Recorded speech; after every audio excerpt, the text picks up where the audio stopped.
सिक्किम विधानसभा चुनाव के परिणाम भी घोषित हो चुके हैं। सिक्किम की सभी 32 विधानसभा सीटों के परिणाम घोषित कर दिए गए। सिक्किम विधानसभा चुनाव में सत्तारूढ़ सिक्किम क्रांतिकारी मोर्चा यानी एसकेएम ने जबरदस्त जीत हासिल की। परिणामों में एसकेएम ने 31 सीटें जीतकर सत्ता में शानदार वापसी की है, जबकि विपक्षी सिक्किम डेमोक्रेटिक फ्रंट एसडीएफ को महज 1 सीट पर ही जीत मिली। बीजेपी, कांग्रेस और सिटीजन एक्शन पार्टी सिक्किम अपना खाता तक नहीं खोल पाए। सिक्किम के मुख्यमंत्री और सिक्किम क्रांतिकारी मोर्चा के प्रमुख प्रेम सिंह तमांग ने राज्य विधानसभा चुनाव में रविवार को पार्टी की शानदार जीत का श्रेय एसकेएम कार्यकर्ताओं की कड़ी मेहनत और उनकी सरकार के प्रति लोगों के भरोसे को दिया। मुख्यमंत्री तमांग रेनॉक और सोरेंग चाकुंग विधानसभा क्षेत्रों से चुनाव लड़े थे और दोनों ही सीटों पर जीत गए। उन्होंने विश्वास जताया कि सिक्किम के मतदाता पार्टी को एक और कार्यकाल देंगे। उनकी पत्नी कृष्णा कुमारी रॉय ने नामची सिंगितांग विधानसभा से चुनाव लड़ा था, उन्होंने भी इसमें जीत हासिल की।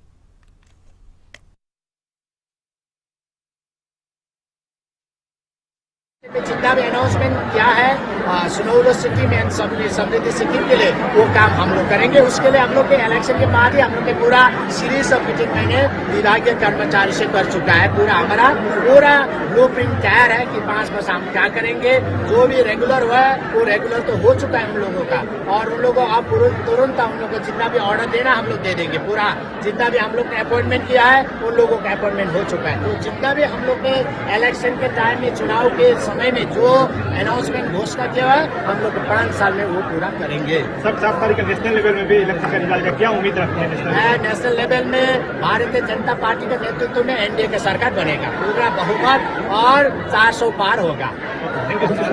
जैसे ही और मेरा कार्यकर्ताओं को बहुत बहुत मैं धन्यवाद देना चाहता हूँ। उन्होंने पूरा परिश्रम किया और हम लोग ने 5 साल जो ये 5 साल के अंतराल में जो कठिनाई आए कोविड-19 20 और 21 में, उसके बाद देश में जो फ्लड आए विकास फ्लड, उसके बावजूद भी सिक्किम क्रांतिकारी मोर्चा पार्टी का सरकार ने मन से सिक्किम जनता का काम किया था, इसीलिए हमारा जीत हुआ है। इसलिए मैं जीत का श्रेय संपूर्ण सिक्किम जनता को देना चाहता हूँ और कार्यकर्ता को देना चाहता हूँ। एसकेएम पार्टी पूरी तरह से ध्वस्त है। पवन सामनी का 2 ही निर्वाचन क्षेत्रों से हार हुआ है, इस पर क्या कहना चाहेंगे? मैं इस पर क्या जो हम लोग के जो एसकेएम पार्टी ने पहला का मुख्यमंत्री पूर्व मुख्यमंत्री पवन चामलिंग जी को हराया है, इसमें मैं इतना ही बोलना चाहूँगा कि सिक्किम क्रांतिकारी मोर्चा पार्टी ने मन से ही प्रत्येक निर्वाचन क्षेत्र में काम किया था। उसी काम के बदौलत आज पवन चामलिंग जो हार गया। प्रधानमंत्री नरेंद्र मोदी ने भी सिक्किम विधानसभा चुनाव के परिणामों के बाद मुख्यमंत्री प्रेम सिंह तमांग और एसकेएम को जीत की बधाई दी है। पीएम मोदी ने कहा कि मैं आने वाले समय में सिक्किम की प्रगति को आगे बढ़ाने के लिए राज्य सरकार के साथ काम करने के लिए उत्सुक हूं। साथ ही प्रधानमंत्री ने मतदाताओं का आभार जताया। बता दें कि सिक्किम क्रांतिकारी मोर्चा के अध्यक्ष पीएस गोले उर्फ प्रेम सिंह तमांग ने 2019 में 17 सीटें हासिल करके राज्य में 24 से ज्यादा साल तक सत्ता में रहने के बाद चामलिंग सरकार को सत्ता से बेदखल कर दिया था। इस बार उन्होंने 32 में से 31 सीटों पर जीत हासिल की है।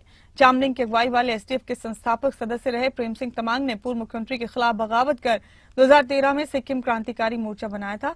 उन्होंने एसडीएफ पर भ्रष्टाचार और कुशासन का आरोप लगाया था। गठन के अगले ही साल 2014 के विधानसभा चुनाव में एसकेएम ने 10 सीटें जीती थी। सिक्किम में एसकेएम और एसडीएफ ने 32 उम्मीदवार उतारे थे। कांग्रेस ने 12 सीटों पर चुनाव लड़ा था। सिटीजन एक्शन पार्टी सिक्किम ने 30 सीटों पर कैंडिडेट उतारे थे।